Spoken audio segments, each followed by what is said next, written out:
A gente vive na era da informação, né? Tem conhecimento e tecnologia para todo lado, mais do que em qualquer outra época.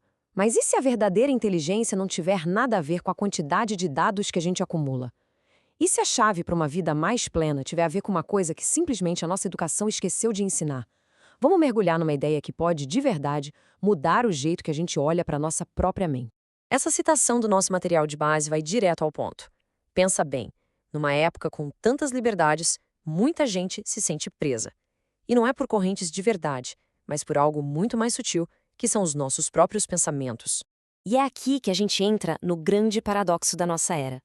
Porque, de um lado, a gente tem um progresso que é impressionante, mas do outro, existe uma crise silenciosa que está crescendo dentro de nós. Este quadro aqui captura perfeitamente essa contradição. De um lado, o brilho da era digital, o acesso, a conexão. Do outro, a sombra da solidão e do conflito interno. A nossa fonte de pesquisa aponta para um momento preocupante de agressividade, de assédio, e isso acaba transformando as pessoas em mendigos emocionais, sabe? Sempre em busca de aprovação, de um pouco de paz interior. Esse número é um verdadeiro alerta. E o que choca ainda mais é que ele vem de um país conhecido pela alegria, o Brasil. Isso força a gente a se perguntar o que é que está acontecendo de verdade, qual é a raiz desse problema. A análise sugere que a resposta pode estar num lugar que a gente raramente questiona: o nosso sistema de ensino. E este slide mostra bem o resultado disso. De um lado, a lógica, a ciência, o conhecimento técnico. Do outro, a nossa vulnerabilidade emocional. Somos treinados para sermos especialistas em várias áreas, mas completos amadores na hora de lidar com as próprias emoções. O resultado? A gente se torna gigante no intelecto, mas continua criança na emoção. E o que acontece com toda essa informação que a gente não sabe como processar? Ela vira, como diz a citação, lixo intelectual. Isso mostra que a gente precisa de uma mudança radical. Não de mais informação, mas de uma nova forma de pensar. E essa nova forma de pensar é o que nos leva para a próxima etapa da evolução humana, a era de aprender a gerenciar a própria mente. Ser um gestor da mente, essa é a habilidade essencial para o nosso século. É sobre ter o controle da nossa narrativa interna. Mas e quando a gente não tem esse controle? Bom, aí nos tornamos o oposto, o que a nossa fonte chama de agiota da emoção. O agiota da emoção é aquela pessoa que vive no vermelho emocional, sabe? Cobrando dos outros o que falta por dentro. Mas e se existisse um exemplo de alguém que viveu em total abundância emocional, mesmo sobre a maior das pressões? Alguém que dominou essa arte de gerenciar a própria mente?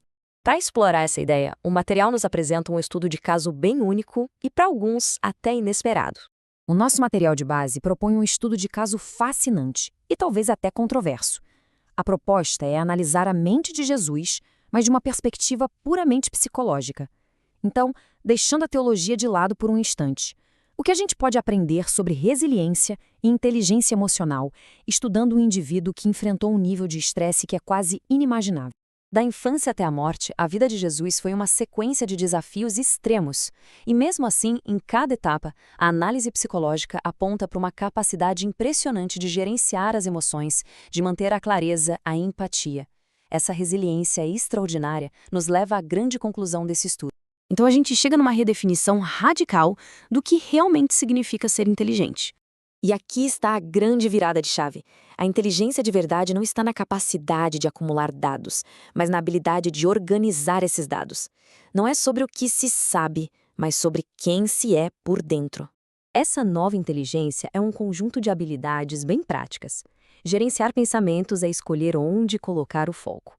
Proteger a emoção é criar um tipo de filtro para a negatividade. Ser empático é a base para ter relacionamentos saudáveis. E tolerar a frustração é o que nos permite crescer com os desafios. É uma mudança de um estado passivo por um estado ativo, de construção da nossa vida interior. No fim das contas, a história mais importante que a gente conta é aquela que acontece dentro da nossa mente. A pergunta que fica é: quem tem sido o autor dessa história até agora? Alguém que só reage ao que acontece? Ou quem escolhe ativamente o que escrever? Qual vai ser o próximo capítulo?